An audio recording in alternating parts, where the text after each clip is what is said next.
Ол бір қарасақ қазір өте үлкен деңгей екен. Біз мысалы финишке жақындаған адам жылдамдығын өзгертпейді. Анам кітапханашы болған адам. Біз келешегімізді білімді жастарға емес, Төлен Әбдік, Мұзафар Әлімбаев, бардам тартқан, егде тартқан азаматпын деп есептемеймін. Бізде қазір бәрі бар, ұят жетіспей қалып жатады. Күндердің күнінде ол жер бетіне шығып қалады. Қайырлы күн, қымбатты оқырман. Біздің оқу ордамыздың қалам құдіреті жобасы аясындағы бүгінгі түсірілімнің кезекті қонағы ақын, Қазақстан Жазушылар одағының мүшесі, Орталық Қазақстан газетінің тілшісі Ерқанат Кеңесбекұлы ағамыз бізге келді. Аға, қош келдіңіз. Қош көрдік.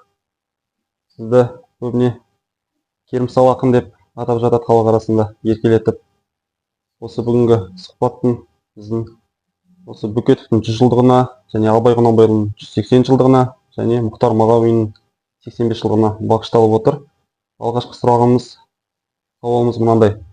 Аға, сіздің былай өлеңдеріңізді қарап отырсақ, көне сөздер, архаизм, сөз қорыңыз мол екені байқалады. Оның бір себебі бар ма, әлде бұл табиғатыңыздан ба? Мағжан, көп рахмет, өте бір қызықты сұрақ екен. Негізі мені біршама зерттеп алғанға ұқсайсыз, өйткені жалпы Керімсал деп мені атамағалы бір 5-6 жылдың мұғдары болып қалған шығар. Бірақ осындай бір сауатты сұрағыңызға терең разышылық білдіремін. Енді архаизм немесе қазақтың шұрайлы тіл иірімдеріне келетін болсақ, одан сіз де кенде емессіз. Екеуміздің де бір ұқсастығымыз бар, екеуміз де кітапқа көп жүгінеміз. Сосын бір қызықтысы, менің анам кітапханашы болған адам. Біз бала кезімізден қой бағып жүріп, ой бағып, сол кітапханада кәдімгідей шет елдің әдебиетін көп оқып қалдық. Сосын қазақтың классикалық әдебиеті, прозашыларымыз, Төлен Әбдік, Мұзафар Әлімбаев, сол кісілермен хат алмасатын деңгейге жетіп, оқушы кезімізде сол Мұзафар Әлімбаевтармен хат алмасып жататынбыз. Ол бір қарасақ қазір өте үлкен деңгей екен. Біздің осындай бір тұлға болып қалыптасуымызға сол анамыздың көп септігі тиген шығар деп ойлаймыз. Рахмет. Естуімше, сіз бір басыңызда бірнеше өнеріңіз бар. Жігітке жеті өнерде аз дейді ғой. Шығармашылықпен қатар қазір заманауи техниканың да тілін жақсы білесіз. Қалай осылай жан-жақты болуға болады? Енді ол былай екен. Өзі кез келген нәрсенің соңына бір індетіп түскен кезде, сол өзінің сырын аша бастайды. Біз шыны керек кітаптан бастадық та, одан кейін домбыра деген қазақтың дәстүрлі өнеріне мән бердік. Одан кейін заманның көшінен қалмау керек екен деп аудиовизуалды бағдарламалар бар, соны ептеп меңгере бастадық. Бірақ өте қиын болды басында. Мысалы, Адаб компаниясының өнімдерін меңгеру деген ол біздің бір 3-4 жылымызды кәдімгідей сарп етті. Негізінде санасы бар, саналы азамат заманның көшінен ешқашан қалуға міндетті емес, әсіресе біз сияқты тұлғалар, сіз бен біз сияқты тұлғаларға, жастарға әсіресе. Мен өзімді әлі бардам тартқан, егде тартқан азаматпын деп есептемеймін. Елдің ағасы ретінде есептегенмен өзімді әлі бір бардам тарттым деп ойламаймын. Сондықтан біз әлі де ізденеміз. Өйткені біз сіздерге қарағанда финишке жақындамыз. Ал финишке жақындаған адам жылдамдығын өзгертпейді. Рахмет. Келесі сауалым. Сіз жан-жақтысыз, шығармашылық жолда жүрсіз, бірақ өте қарапайымсыз. Кейбір қатарластарыңыз сәл ғана білімі шамалы болса да, кеудесін көкке тіреп жүреді. Бұған не дейсіз? Біздің де ондай бір аспенсіген кездеріміз болды, бізді қателік жасадық. Бірақ тағдырдың бір көрінбейтін жұмбағымен қателік жасаған кезде біз оңбай кәдімгідей құлап жүрдік, сүрініп жүрдік. Сосын мынандай қорытындыға келдік. Бізге жағатын нәрсе бар, жақпайтын нәрсе бар, мынандай қорытындыға келдік. Бізге жақсы болудан басқа вариант жоқ екендігін түсіндік. Бізге жақсы болудан басқа вариант жоқ екендігін түсінген кезде адам өзінің сабасына тез түседі және қарапайым болады, және елден биік емес екендігін түсінеді. Рахмет. Келесі сауал, мені сізді көпшілік қауым ақын деп таниды ғой. Екінші қырыңыз бар, сазгерлік қабілетіңіз. Ол халық арасында әндеріңіз кеңінен таралып жүр. Оны біз білеміз, көзқарақты оқырман ретінде, тыңдарман ретінде. Әнге шабытты пайдаланасыз? біз шыны керек мынау екі жол айрықта өмірге келген ұрпақпыз ғой. 20-шы ғасыр мен 21-ші ғасыр. Жоқшылық пен бар мен жоқтың арасында болып қалғаннан кейін біз о баста жаңағы табиғатқа деген, тылсымға деген, жаратқанға деген көзқарасымыз ерекше болды. Соны бір әнге айналдырып жіберейік, осыны бір илахи дүниеге айналдырып жіберейік деген жатақханада оқыдық, интернатта оқыдық, соның барлығын көріп қалдық. Бар мен жоқтың арасын көріп қалдық та. Сондай ситуация адамға тосыннан шабыт сыйлайды екен. Соған қарағанда бір 10 шақты әніміз қазір елдің аузында. Әбдіжаппар бауырымыз орындап жүреді. Сосын тағы кімдер орындап жүреді? Күнсұлу Түрікпен қарындасымыз орындап жүреді, президент оркестрінің солисті. Енді көп әндерімізге қарағанда сол илахи әндеріміз, мейірбан Алла, береді Алла деген жыр термеге ұқсаңқырап кеткен әндеріміз көбірек таралып жүр екен. Енді оның барлығы біздің көкейімізде жатты. Осындай бір жақсы, өлі шақта бір жақсы дүние бере қалу керек деген кезде кіші қатын мезетінде шықты, әлі әзір шықпай жүр. Белгілі бір уақыттар болады. Сондай, өйткені сіздердің кездеріңізде, ол кезде сіздердің шақтарыңызда едік, біз 20-дан асқан кезде мөлдір дүниелердің барлық 30-ға дейін келеді ғой. Одан кейін келе қоймайды екен. Рахмет. Енді сіз қазақ әдебиетінен бөлек қазіргі таңда шетел әдебиетімен де құнығып оқып, шетел классиктерін аударып жүрсіз. Ол аудармаларыңыз алдағы уақытта кітап жинақ болып шыға ма? Сол жөнінде айта кетсеңіз. Бізде Ресей әдебиетінің күміс ғасыры, француз әдебиеті, Қытай әдебиеті, юань дәуірі, осы дәуірлер бізді қатты қызықтырды. Сосын Барт ақындар деген бар, Юрий Визбор деген сияқты, Ольга Бергельц деген сияқты. Сондай бір жақсы блокададағы ақындар бар мысалға. Сол блокададағы ақындардың шығармашылығы бізді қатты тебірентті де, біз соған қарекет жасаған болдық. Бірақ жаңағы салалық министрлікке өзіміздің еңбегімізді ұсынған кезде олардың ұрпақтарынан рұқсат алу керек деген мәселе шықты. 70 жыл бойы рұқсат алу керек деген мәселе шықты. Әлі әзір аударма кітабымыз дайын, тартпамызда суып жатыр. Көп дүние беруге тырыстық, бір кітаптың мұғдарындағы дүниелер бар. Және ол аударма ісі бізде, әсіресе әдебиетте кенже қалып келеді. Сондықтан бұл осындай бір кішкене түрткі болсын деген ниетпен біз осындай қарым қабілет жасадық. Әлбетте олардың психологиясы бізге қарағанда бөлектеу. Оны қазақ кәдімгі қарабайыр қазақ немесе ондай түсіне қоймауы да мүмкін. Бірақ өз әлімізше қарекет жасадық. Уақытын, жаңа нәтижесін уақыт береді. Рахмет. Енді сізді біз жақсылап осы әріптес болып жақынырақ танысып жүрміз.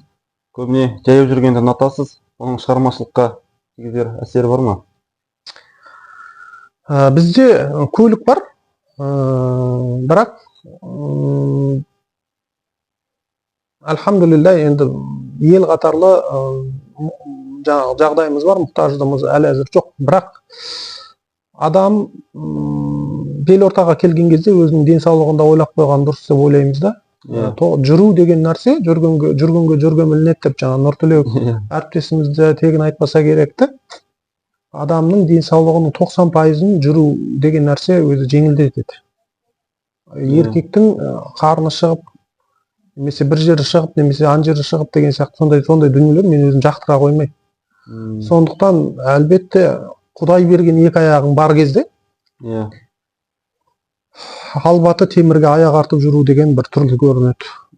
Біз ондай психологиядан арылуымыз керек. Көлік деген нәрсе ол қажет жеріңе дейін тасымалдайтын бір арба. Оның үстіне мемлекетіміз өзі беріп тұрған көлденең аялдамаға көлденең келіп тұрған автобус деген дүние де бар. Сол игілікті неге пайдаланбасқа мысалға. Ал егер сән салтанатыңызды бір көрсеткіңіз келсе, енді ондай бір мезеттерде әлбетте болып тұрады, бірақ біз шамамыз келгенше осы екі аяқтың ғанибетін, мемлекетіміздің ғанибетін өзімізге алып, сол елдің азаматы ретінде сөйтіп жүруге тырысамыз. Өйткені біздің әрбір жүрген тұрысымыз өзге елге міндетті түрде 40%-ға жоғары әсер етіп тұрады. Әлбетте.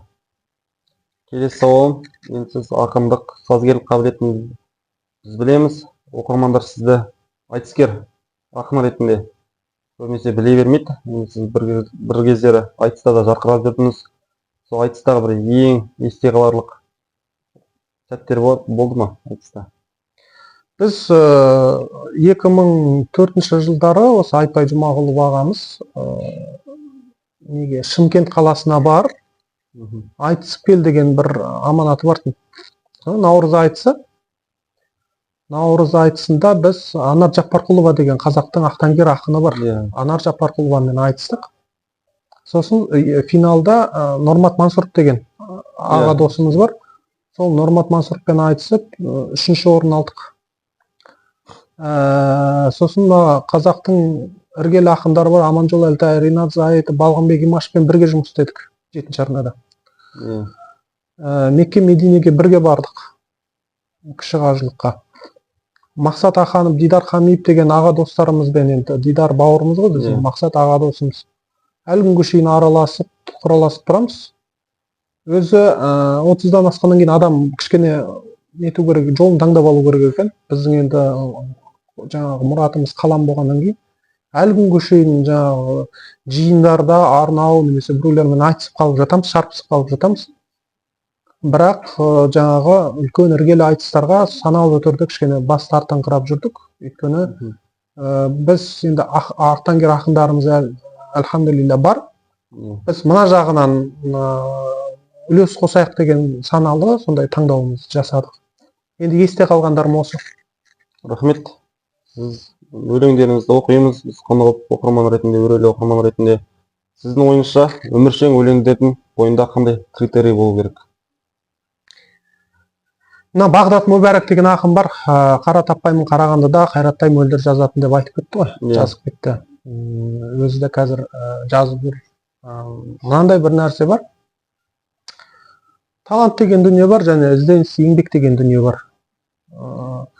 Біздің Алаштың арыстары өле-өлгенше басын бәйгеге тігіп кетті. Осы тәуелсіз Қазақстан, егемен Қазақстан, осы республика күнінде отымыз ғой. Сондай мұратта өздерінің бастарын бәйгеге тігіп кетті.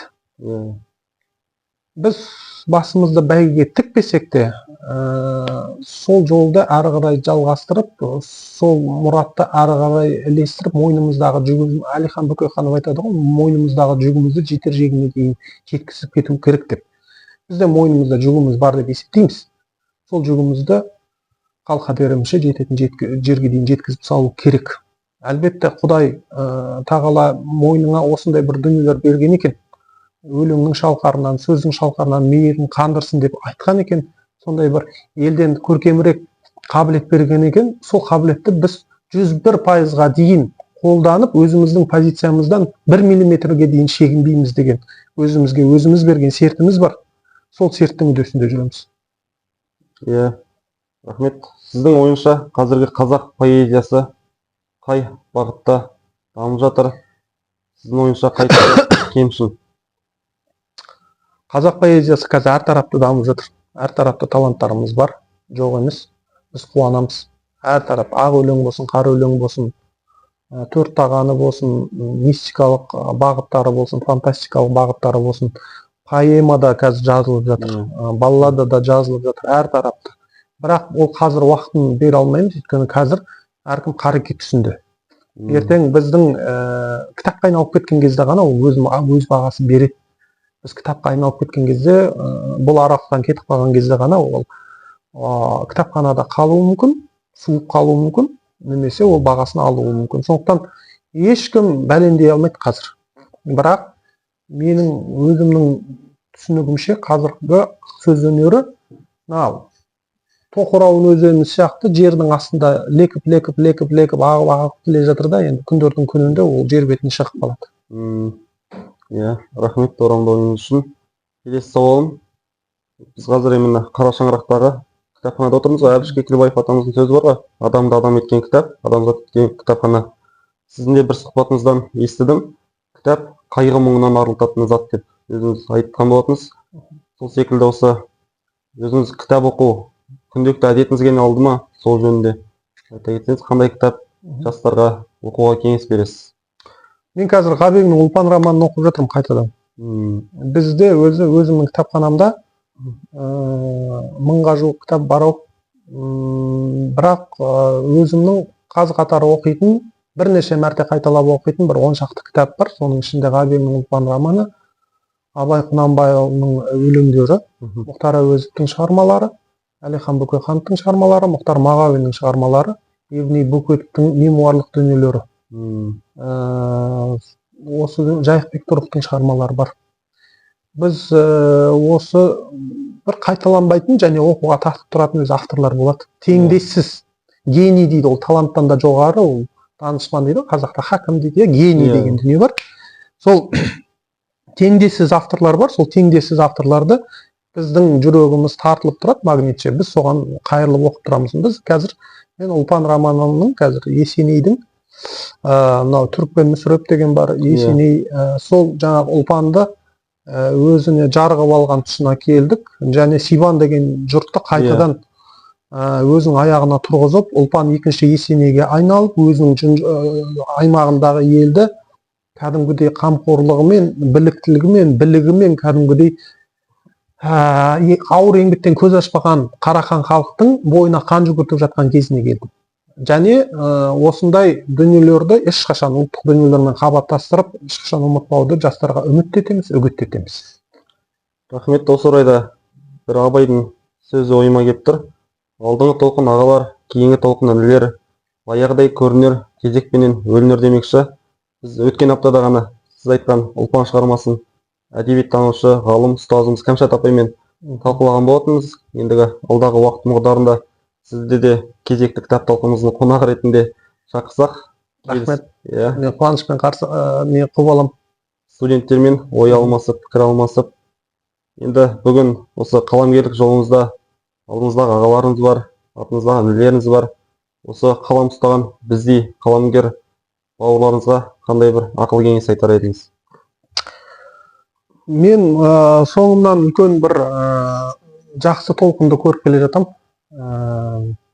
Нұрасыл бар, Мағжан Құдайберген бар, өзіңіз. Сосын Ералы Ғани деген бауырымыз бар. Азаматтардың төбе көрсететін топтың ішіндегі төбеліндей болып келе жатқан өздеріңізді көріп келе жатамыз. Сіздерге үлкен үміт артамыз. Біздің көрген қиыншылықтарымызды сіздер көрмесе екен, бірақ осындай бір кішкене мүмкіндігі молдау, заманы жеңілдеу шақта, ғасырда сіздердің кәдімгідей сол бұлан құйрық заманға алданбай, өздеріңіздің діттеген мақсат міндеттеріңізді толығымен ақтап шықсаңыздар екен деген ұсыныс тастағым келеді. Сіздердің қарым-қабілеттеріңізге біз шаңның тозаңдай шүбә келтірмейміз. Бірақ біз сіздерді осындай жолда кез келген жағдайда, қандай жағдай болмасын, адамшылықтан аттамайтын. Бізде қазір бәрі бар, ұят жетіспей қалып жатады. Біз келешегімізді білімді жастарға емес, біз келешегімізді батыр жастарға емес, біз келешегімізді ақын жастарға емес, біз келешегімізді шешен жастарға емес, біз келешегімізді әдепті жандарға тапсырғымыз келеді. Сіздер әдепті болсаңыздар, үлкенді сыйлай білсеңіздер, кішіге қамқор бола білсеңіздер, одан артық біз сіздерге айтатын ешқандай жөнімізде жоқ. Мүмкіндік болып жатса әдепті болсаңыздар екен, үлкенді сыйлап тұрсаңыздар екен, кішіге қамқор болып тұрсаңыздар екен, осы дүниенің барлығы, кішкентай дүниенің нәрсені орындап қойсаңыздар, қалған дүниелердің барлығы өздігімен орындай ала беретін сияқты көрінеді бізге. Сондықтан мүмкіндік болып жатса, әдептен атталмасаңыздар екен деген ой ғана айтқым келеді. Рахмет аға, бұл кеңесіңізді бізде шамшырақ етіп үлгі тұтамыз. Енді бүгінгі біздің сұхбатымызда өз мәресіне келіп қалған екен. Енді сөз соңында сізге бір қолқа салғымыз келіп отыр. Өзіңіздің шығармашылығыңыздағы шоқтығы биік шідер атты өлеңіңізді оқырман қауымға ұсынсаңыз. Рахмет. Шідер. Шұбар ауыл, шұбар бел, шұбар дала, шұбар бұлттан күңгілді мұнарлана, шұбар тауда жайылған шұбар айғыр шідеріне қарады күмәндана, жетім бала әкесін сүйе алмады, жесір әйел әлдене қиялдады, тоқал тамның пешіне жасырынған есі ауысқан өмір ай қияндағы, жастандырып беткейге өз тағдырын, жас қабірде жатқан жоқ аста ағылым, қас қаққанша қаздиған молаларға қасқа белден қарайды қасқа құлын, хақтан ризық тілеген жалбарынып, қала жаққа сүйреді алдағы үміт, қара базар ішінде қара қазақ, қара қазан қалыпты аударылып. Рахмет, тамаша. Ал құрметті оқырман, біздің де өз сұхбатымыз өз мәресіне келіп жетті. Ерқанат аға, көп рахмет. Шығармашылығыңыз шарықтай берсін, еңбегіңіз еселене берсін. Сізге тек қана амандық саулық тілеймін. Сізге де көп рахмет.